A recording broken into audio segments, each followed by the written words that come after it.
dire vrai gulet ñu mës a am genre rush yu mel nii temps yi moom dëgg franchement fi dafa changé y a eu un changement y a vraiment un changement que li ñu doon jot ci ay corps bu njëkk avant pandémie bi pandémie bi ci biir ci pandémie bi ak léegi moment situation ñu toll nii dafa y a net changement là waaw net changement quoi waaw parce que soo seetee avant pandémie bi on est li ñu doon am ci ay kii ay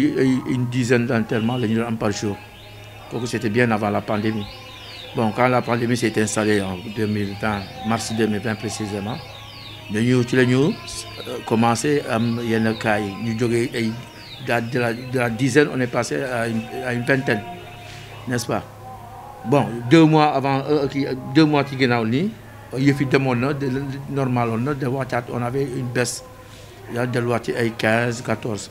mais depuis 2 semaines par contre dafa changer complètement. C'est lié à la 3e vague, je sais pas. Mais li ñuy wax rek tombel moo waral ay gaaf dafa changer. On a une trentaine par jour léegi en moyenne. Déjà que moment yi temps yi normal moment yi toll nii 11h midi moins li ñu doon am ay benn ñaari enterrement déjà on est à 7 enterrements matinée bi nii rek sans compter ñi nga xam dañu ñëw gaslu te dañu war a ñëw ngoon ak ñi nga xam ne accès gu ñu ñëwaguñ. C'est vraiment compliqué, c'est très compliqué, c'est alarmant, mais voilà, mais mooy constat bi amer un constat amer d'ailleurs bu ñu xam moom la ñu nekk di moom la ñuy def nii quoi. ci wàllum dencin bi est-ce que tamit jël ngeen ci ay précautions ñi nga xam ñooy denc pour bañ peut-être contagion am. waaw xam nga fu mu nekk nii ñuy ñëw su ñuy décédé Covid ak ñi décédé Covid mënoo leen ràññee mënoo leen xam. dañ lay indil ay papiers la ñuy yor la ñuy jot mooy ay permis d'inhumation de quoi sont décédées ces personnes là xamuñu ko du coup moo tax it man on a pris les devants avec les fossoyeurs ñu leen pour gas bi bu ñu gasati comme ni ñu doon gasee bu njëkk ba avant pandémie parce que on était à 50 centimètres profondeur 60 léegi on va jusqu'à 70 de 5 ans on a 20 centimètres de plus c'est-à-dire que jéemuñu xam ku ko am ak ku ko amul mais képp kuy présenté wu pour inhumation loolu la ñu yooyu matukaay la ñu jël et ensuite encore on a toutes les peines du monde aussi pour ñi nga xam ne ñooy ñëw il y a le rush là c'est pas normalement man je crois que c'est pas très important ku nekk bëgg a ñëw ci enterrement ak situation bu difficile bu ñu nekk nii ku ci nag mënu nga toog sa kër rek jaale ñu bàyyi ñi nga xam ne ñoom moom seen dëj ñu ñëw comme ni ñu ko doon def mooy début pandémie bi on avait exigé une vingtaine de personnes par enterrement kooku ça on l'avait respecté à la lettre mooy maanaam en mars avril mai juin ba avant deuxième vague bi depuis deuxième vague bi respecté tuñu ko da nga gis léegi ñëpp lu ñu ñëw ay 100 200 300 personnes ñooy ñëw vraiment c'est énorme alors promiscuité bi dafay am tajaloo bi dafay am distanciation bi du amati distanciation ñuy wax ay 1 mètre di yooyu am ko respecté tuñu yéen vous pouvez constater de visu su leen neexee su leen ñëwee taxaw léegi ngeen xool suñuy julee néew sàppe yi dafay bari nit ñi dañuy bari enterrement ci biir déjà nañu am lu mat ay 5 6 enterrements en même temps tu vois notre problème aussi c'est au niveau des loolu dama koy bëgg di wax pour ñi nga xam ne ñu ngi ñëw indi seen corps ñu xam ne négligé wuñu leen parce que da ngay gis ñu am j'ai 15 fossoyeurs à ma disposition ñi nga xam ne ñoom laa kii léegi quand je fais le dispatching pour chaque enterrement supposons ñu am 5 corps yu egsi 3 par enterrement bu nekk dañuy def 3 fossoyeurs yooyu mooy ku ci nekk soo jëlee 5 enterrements nga def bu nekk 3 fossoyeurs 15 yi kon mat na ci saa si mu am ñaar yu ñëw ñaari corps yu taxaw du coup les 15 fossoyeurs sont déjà en activité on est obligé ñu téye leen ba ñuy def ñaari enterrement ñetti enterrement ñiy génn ñu mun a dem def doog leen mën a toppatoor quoi bon c'est frustrant parce que tam xam nga am naqar nga ñëw ñu leen di xaaral kii wala nga toog gisoo fossoyeur bu ñëw ñu ci bëri dañ koy naqarlu ñun ñoo ko gën a man maa bal en premier maa ngi koy naqarlu di leen di jégalu te xam ne dañu war a comprendre parce que tamit lii mosuñu ko lii musuñu dal daal. yow sa wàllu bopp par exemple soo amoon lay ñaax autorités yi ban ndimbal nga soxla pour ñu mën la gérer situation bi fi ñu toll nii. non autorités yi fu mu nekk moom la ñuy ci la ñu nekk ñoom mooy maanaam lu ñuy wax population bi yëpp depuis pandémie ba léegi ils n'ont pas changé d'un iota li ñu doon wax mooy distanciation yi nañu ko respecté man loolu moo ci sama kii c'est-à-dire que au niveau du cimetière notre façon de nous organiser ñun on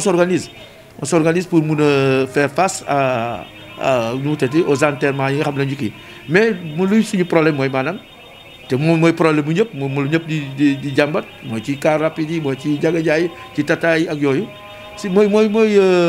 kii bi nu mu tëddee buuxante bi te dañuy buuxante ba ci cimetière bi da ngay ku nekk sa da ngay bëgg a xool bëgg a nekk ci premier rang pour mun a xam lan mooy xew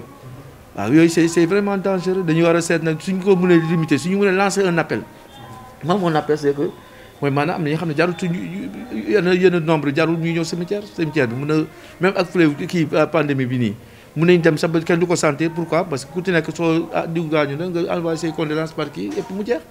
tu n'as pas besoin de nit ñi di ñëw ñuy dajaloo wala affaire kii yooyu. yokkaloon la par exemple ay fossoyeurs est-ce que du nekk loo xam ne dina yombal liggéey bi surtout ci période bi ñu toll nga xam ne ñu ngi ci 30 décès en moyenne. waaw mais xam nga fossoyeurs yi tamit yokk ko sa du lu yomb pourquoi parce que du ñëpp mën a doon fossoyeur du ñëpp koy nangu d'abord mais du ñëpp mën a doon fossoyeur parce que il faut si connaître quand même voilà parce que tu prends un profane mu ñëw kii c'est du ko mën a gérer bon. côté boobu ñun ñu ngi organisé wu parce que là je me dis que peut-être même pourquoi pas mettre 2 fossoyeurs par enterrement comme ça yi nga xam ne ku ci ça va être difficile mais ñoom ñu ngi koy commencé miin temps yi nag franchement sonnoon nañu trop di leen masalu mais ñu ngi commencé adapté wu à ce rythme là quoi mais le vrai problème c'est pas le fait d'attendre ku ñëw ba ci cimetière tu peux attendre peut-être même 10 minutes par respect pour ki nga indi quand même mën nga xaar mais nit ñi daal mooy dañoo bari. est-ce que également am nga assez de bras ñoo xam ne ñoom ñooy sensibiliser nit ñi wala ñu jéem leen taxawal ne leen kat mun ngeen sol ñu mënoon may ñaar ñetti nit dugg est-ce que nit ñi dans un premier est-ce que personnel boobu pardon mu ngi fi. voilà déjà les volontaires ci lañu nekk nii ku su ko léegi actuellement tey jii ku solul masque du dugg. am na ñuy xaw ma réticent du ko yi mais dañu leen non du ngeen dugg te ñu ci heureusement ñi nga xam ne accompagnant ñuy ànd ak ñoom ñooñu ciy jàppale na way wax nañ dëgg solo leen masque ku takkul masque na nga toog ci biti déjà suñu nombre bi ñu leen wax parce que ñoom ñu ngi gas gardien ñu ngi doon ne léegi noonu patron yoon da ngeen war a seet pour ñu xool limiter kii ma ne leen non nombre bii ñu nga xam ne bii 40-50 personnes ñëw mënoo leen téye ci bunt bi d'autant plus que déjà duñu neex deret parce que dañu am naxar il faut tamit ñu leen di comprendre nit ki ku fi ñëw tamit xam nga am na yi xam mënoo ko kii mais ça yëpp sensibilisation la ñu ngi ciy commencé mais daal duñ ciy mën a dimbale mooy maanaam ñu wàññi nombre bi rush bi bëri na coow ji et puis xëccoo bi tamit ba xëccoo bi ci biir cimetière franchement jaru ko fi quoi. kon suñ xoolee day mel ni personnel bi aussi 7 jours sur 7 la ñuy liggéey. man amuñu rëpp man awma samedi awma dimanche je travaille 7 sur 7 ci personnel ñun ñëpp fii cimetière te kooku nag moom avant pandémie bi ñun on a toujours fonctionné comme ça 7 sur 7 parce que xam nga mooy suñu borom lu ñuy wax rek moom xamul samedi xamul dimanche tabaski da ngay rey saxaat daw suñoo liggéey tabaski bi pour une petite anecdote tabaski bi lu ñu am ci ay enterrement on a été à 27 enterrements jour tabaski bii nii kese 27 enterrements xam nga yooyu ku ci nekk naan damay julli toog sa kër mais ce serait la catastrophe bon dañ ciy sant yàlla xam ni sacerdoce la il faut qu'on fasse avec quoi sacerdoce la voilà ñu ciy sant yàlla di wax. merci. waaw merci jërëjëf.